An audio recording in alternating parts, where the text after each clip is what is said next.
Subscribe करें हमारे YouTube channel को और बेल आइकन को प्रेस करें हमारे लेटेस्ट वीडियोस को देखने के लिए।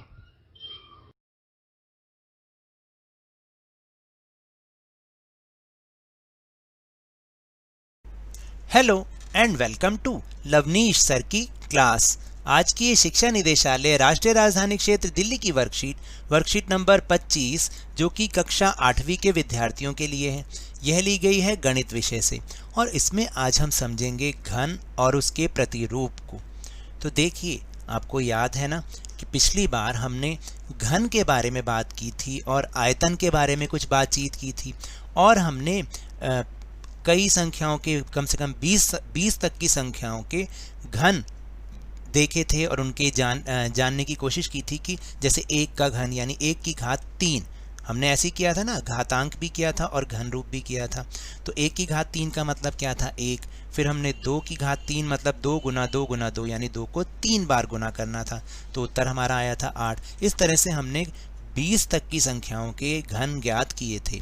आज हम उसी के ही प्रतिरूपों के बारे में समझने की कोशिश करेंगे। तो चलिए शुरुआत करते हैं मेरे साथ और समझने की कोशिश करते हैं।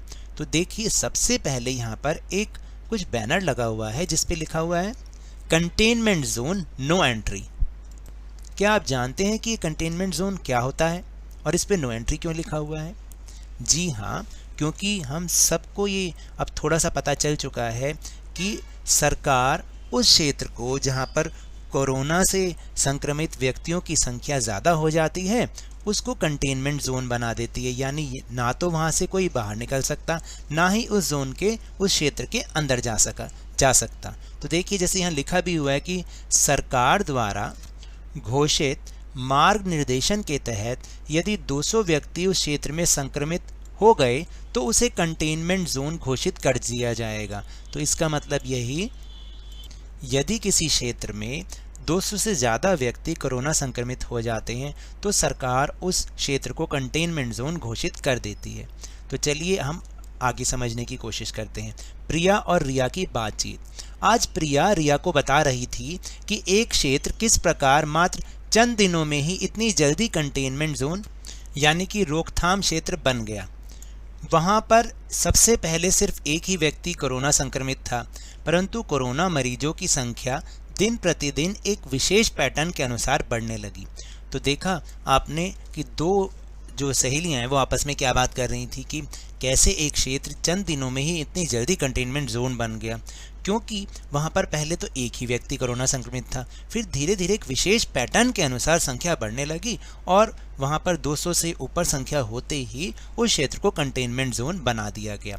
आखिर ये पैटर्न किस तरीके का था, चलिए जानते हैं। यह पैटर्न कुछ इस तरीके का था कि पहले दिन में एक व्यक्ति संक्रमित हुआ, दूसरे दिन जितना अगली 2 क्रमागत विषम संख्याओं का योग होता है उतने व्यक्ति संक्रमित हुए, तीसरे दिन जितना अगली 3 क्रमागत विषम संख्याओं का योग होता है उतने व्यक्ति संक्रमित हुए, चौथे दिन में जितना अगली 4 क्रमागत विषम संख्याओं का योग होता है उतने व्यक्ति संक्रमित हुए और इस तरह से यह प्रक्रम आगे वृद्धि करने लगा। अब आप समझिए विषम संख्या क्या होती हैं। विषम संख्या होती हैं जो 2 से भाग नहीं होती, जैसे 1, 3, 5, 9, फिर 5, 7, 9, 11, 13 और इस तरीके से आगे ये सारी विषम संख्याएं होती हैं। तो जैसे इसका हम पैटर्न को हम नीचे बनी तालिका से आसानी से समझ सकते हैं।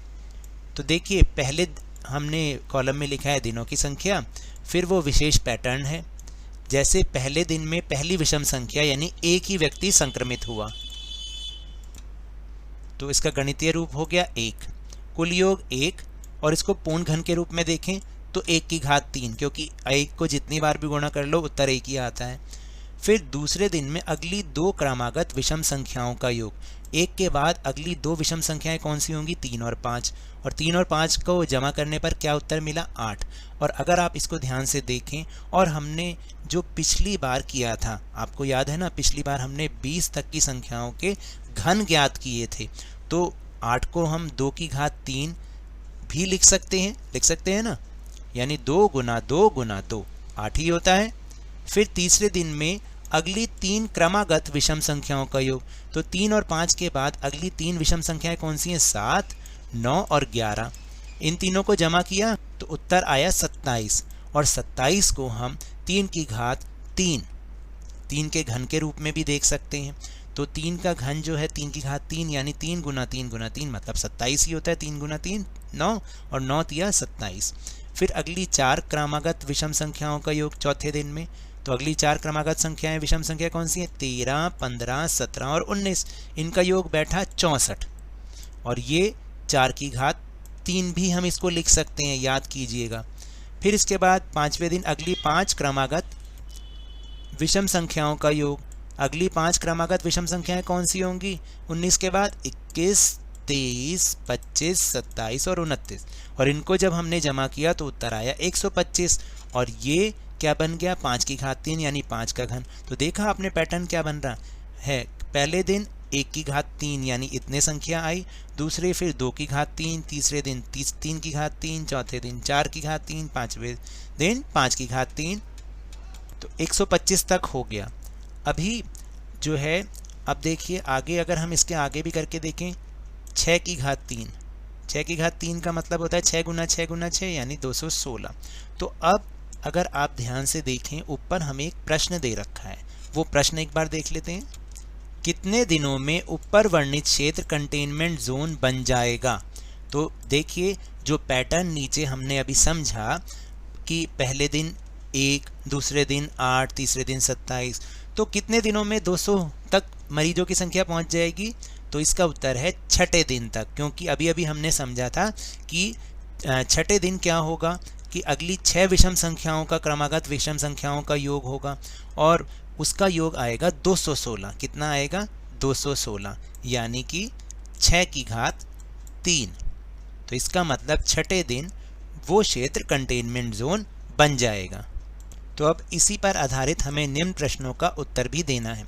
देखिए, कंटेनमेंट जोन बनने के बाद पहला प्रश्न है कि कंटेनमेंट जोन बनने के बाद क्या कोरोना संक्रमित मरीजों की संख्या स्थिर हो जाएगी, या पुरानी दर से ही वृद्धि करेगी, या घट जाएगी? अपने दिए गए उत्तर का कारण भी बताइए।